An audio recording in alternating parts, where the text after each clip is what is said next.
kamu dulu yang keluar, wahai Abu Bakar. Kamu dulu yang keluar karena kamu akan masyhur, dan saya akan keluar terakhir, dan saya akan mastur, tersembunyi, tidak semasyhur terkenal seperti engkau. Ya, di antara ulama yang kaya ini Bang Hussein, di antara lagi Sayyidina Abu Bakar Adni Al-Idrus, itu di antara.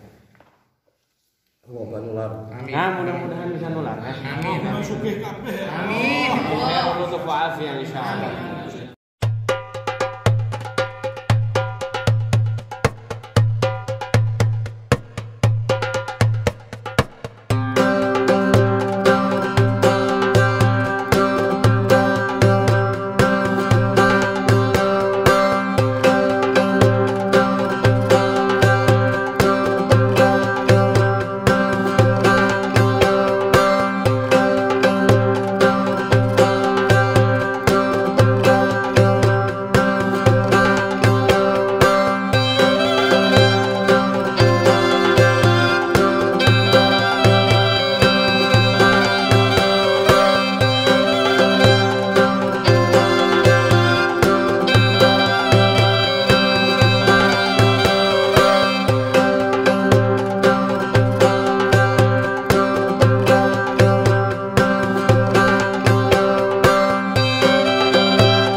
يا مولى عناد خاطرك معنا يا عظيم الجاه لا تخيبنا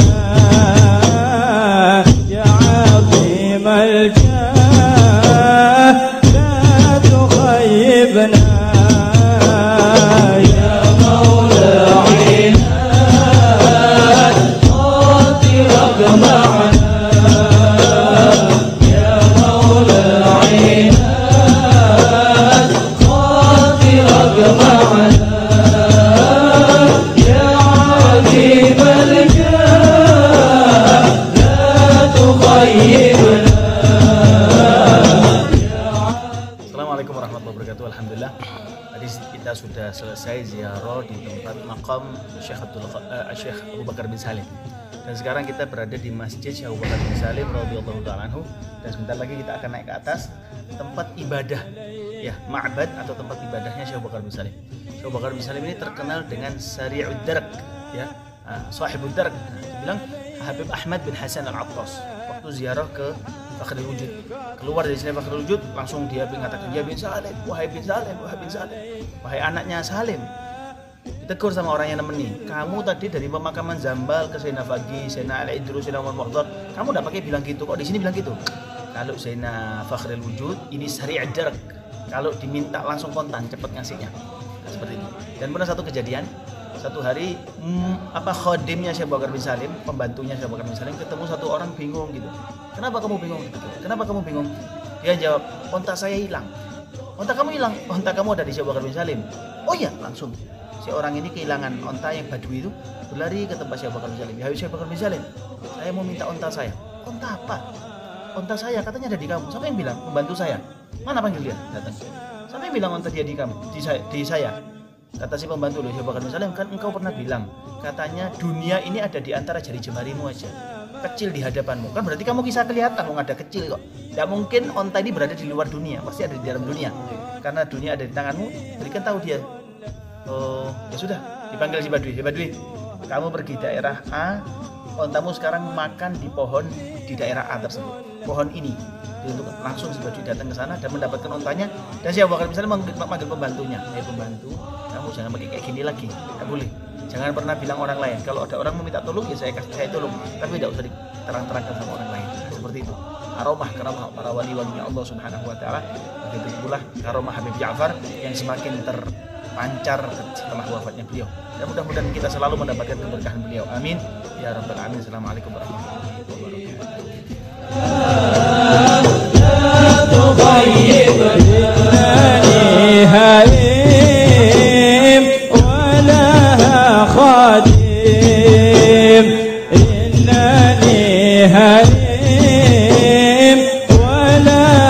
خادم أيها اللئيم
masih utuh. Insya Allah. Ini dari zaman beliau insya Allah. Cuma kalau ini baru nih di apa? Di plaster baru lagi. Karena pernah ziarah masih basah. Bismillahirrahmanirrahim. Sekarang kita udah sampai di rumahnya Sayyidina Syekh Abu Bakar bin Salim. Yang pertama kali kita datangi ini adalah dapur beliau. Dapur di mana tempat beliau memasak atau membuat roti yang jumlahnya 1000 buah dalam sehari. 500 siang hari dan 500 di malam hari. Dan roti tersebut dibagi-bagikan secara gratis kepada fugara dan masakin di zaman beliau. Karena di antara sifat akhlaknya beliau adalah al-karam. Ada dua sifat Syekh Bakar bin Salim menonjol dalam dirinya. Yang pertama al-karam, yaitu dermawan, wa tawadhu, rendah diri. Ya. Di antara kisahnya yang tadi pernah diceritakan, ada seorang perempuan nadar ingin memberikan hadiah kepada Syekh Abu Bakar bin Salim. Dalam riwayat dikatakan roti, dalam riwayat lain seperti biji-bijian. Ya. Datang perempuan tersebut ke rumah Syekh Abu Bakar, ngetok pintu, lalu ditemui oleh pembantu. Pembantu tersebut bertanya apa hajatnya. Ingin memberikan hadiah kepada Syekh Abu Bakar bin Salim berupa roti atau sebiji gandum itulah, atau sebiji, pokoknya makanan kecil.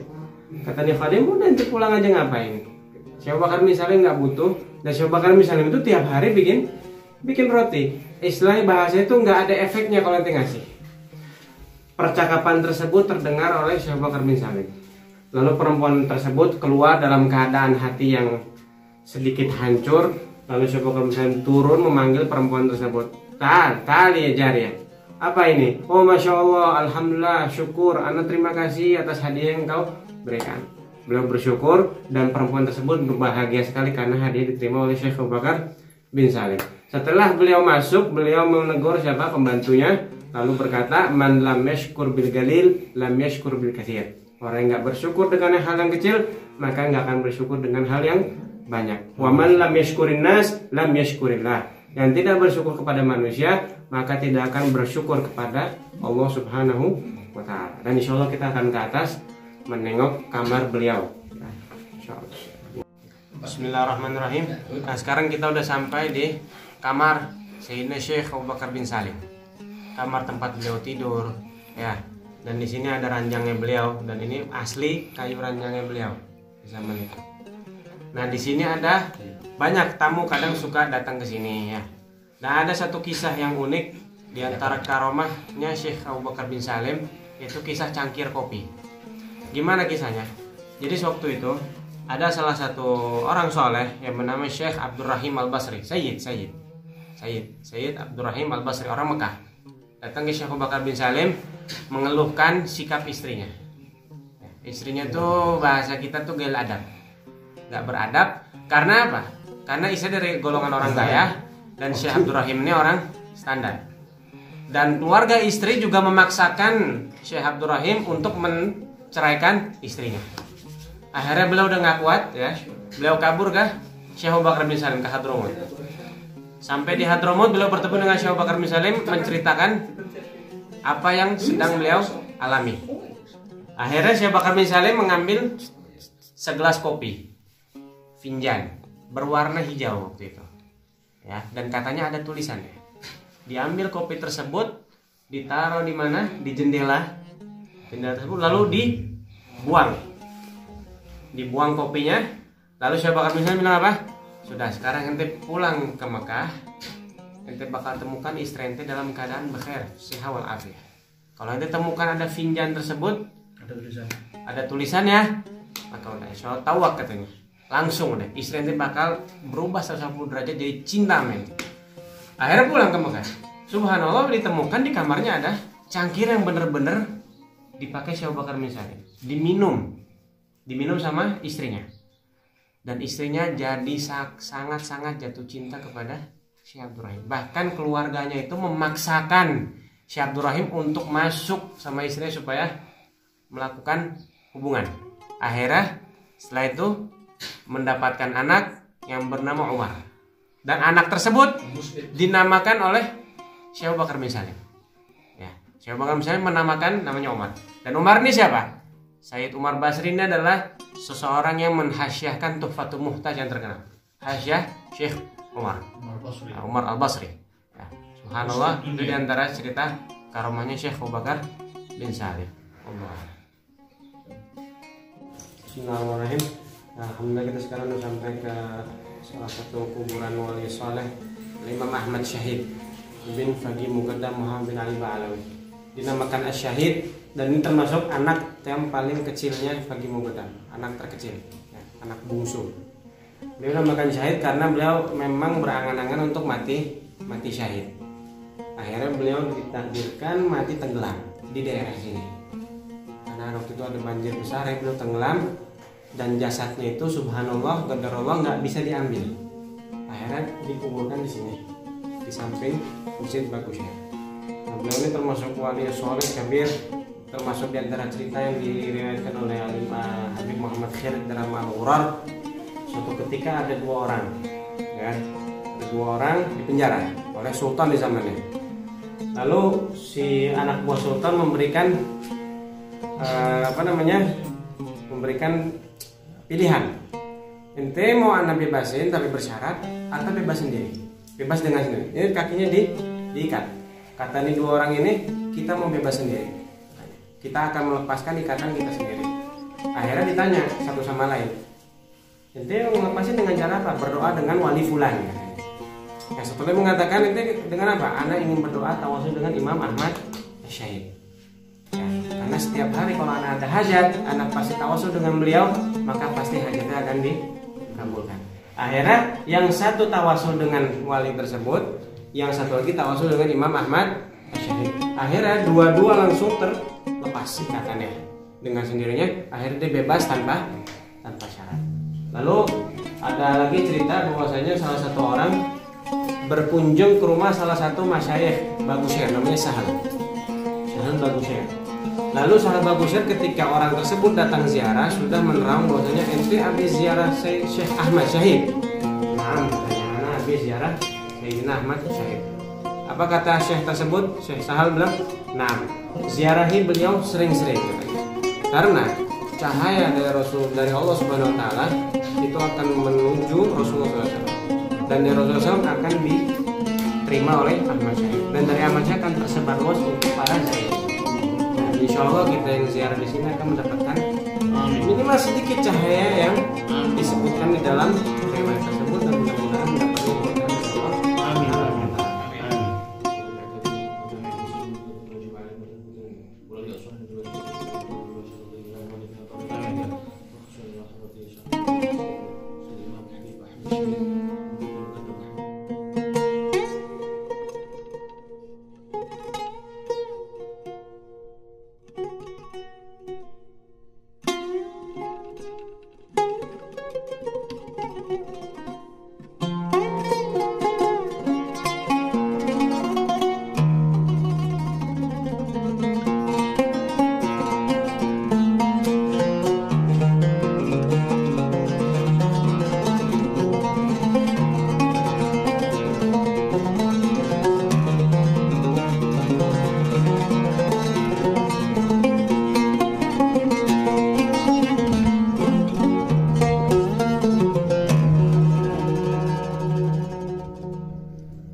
Assalamualaikum warahmatullahi wabarakatuh. Alhamdulillah, di hari ini setelah kita sambung ziarah di beberapa tempat, dan ini ziarah terakhir untuk hari ini, yaitu berziarah ke Nabi Hud alaihi salam.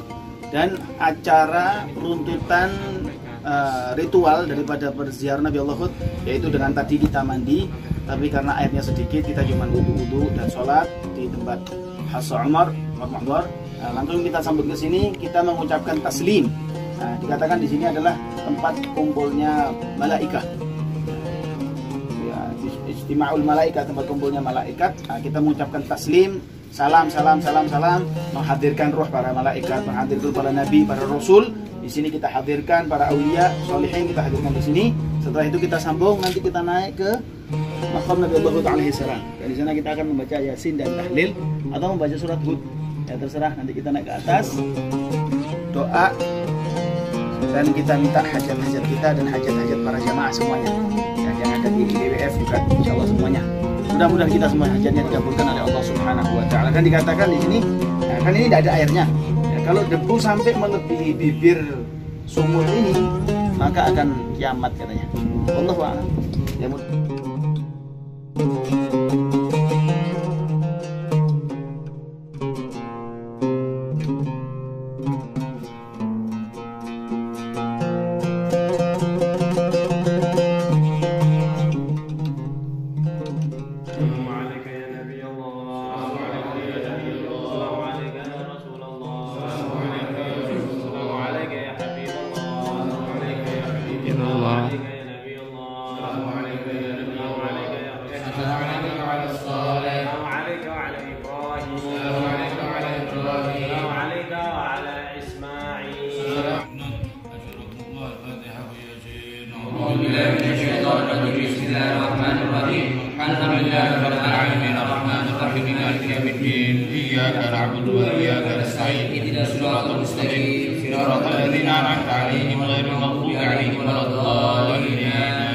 Bismillahirrahmanirrahim. Yasin wal Qur'anil Hakim. Innaka laminal mursalin ala siratil mustaqim. Tanzilul azizir rahim. Litunzira qauman ma unzira aba'uhum wa hum ghafilun.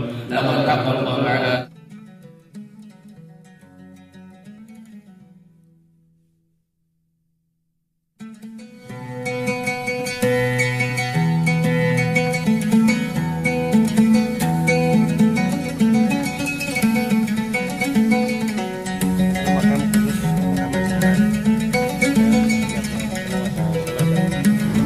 Assalamualaikum warahmatullahi wabarakatuh. Alhamdulillah, hari ini hari Rabu, hari ketiga kita menyentuh kota mulia, kota Karim.